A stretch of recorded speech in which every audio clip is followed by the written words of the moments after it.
Penguin Audio presents The Cat Who Had 60 Whiskers, written by Lilian Jackson Braun, read by George Guidell. Prologue.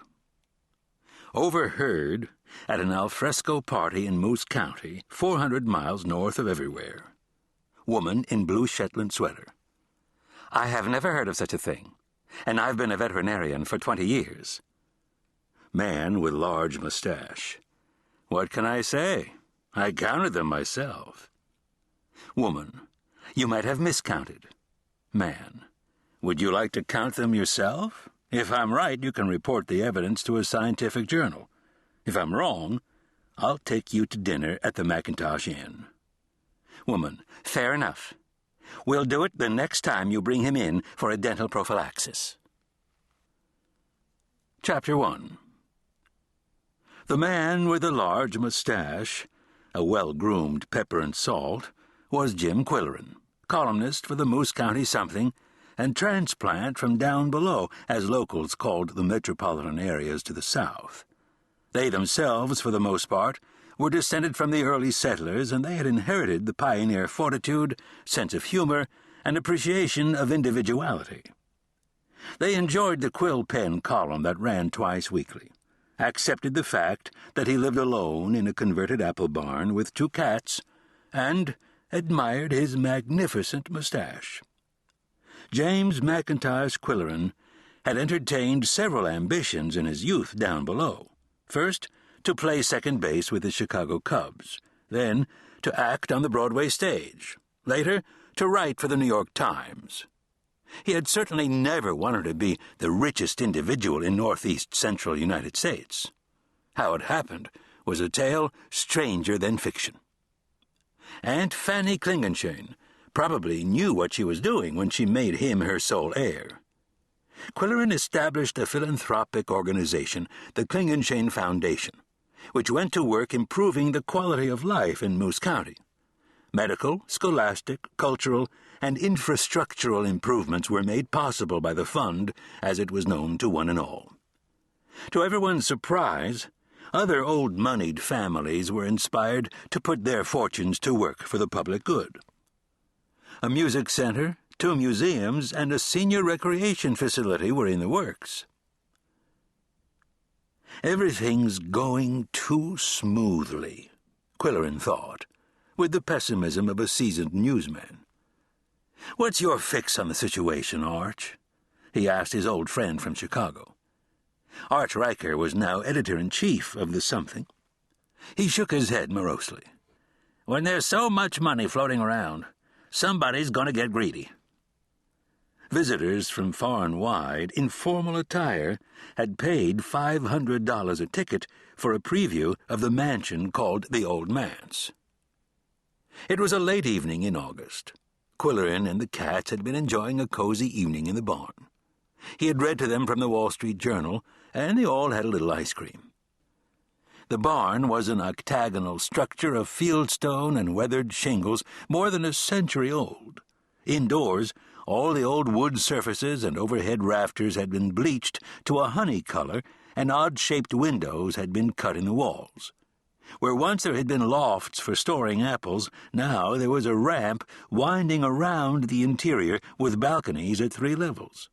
Later in the evening, the Siamese deserted the reading area and chased each other up and down the ramp, then dropped like flying squirrels onto the sofa on the main floor. The living areas were open plan, surrounding a huge fireplace cube, its stacks rising to the roof 40 feet overhead. It was almost 11 p.m., and Koko and Yum Yum were being unduly attentive. It was time for their bedtime snack. Proceeding in slow motion to tantalize the anxious cats, he rattled the canisters of kibibbles and dusted off their 2 plates with exaggerated care. They watched hungrily. Koko appeared to be breathing heavily. Suddenly, he switched his attention to the wall phone that hung between the kitchen window and the back door. He stared at it for a minute, twitching his ears nervously. Qwilleran got the message. By some catly intuition, Koko knew the phone was going to ring. After a few seconds, it rang. How did that smart cat know? Guessing that it would be Polly Duncan, the chief woman in his life, Qwilleran answered in a facetiously syrupy voice. "Good evening." "Well, you sound in a good mood," she said in the gentle voice he knew so well. "What are you doing?" "Nothing much. What are you doing?" "Shortening my new dress a couple of inches." "Ooh-wee!" Ignoring the comic wolf whistle, she went on. "It's much too long, and I thought I'd wear it with some Scottish accessories Sunday afternoon, since the party's celebrating Dr. Connie's return from Scotland. Would you consider wearing your Highland attire, Quill?" Although he had once rebelled at wearing what he called a skirt, he now felt proud in a Macintosh kilt with a dagger in his knee socks. After all, his mother had been a Macintosh. "What was Connie doing in Scotland, you know?" "She earned her degree from the veterinary school in Glasgow 20 years ago, and she goes back to visit friends.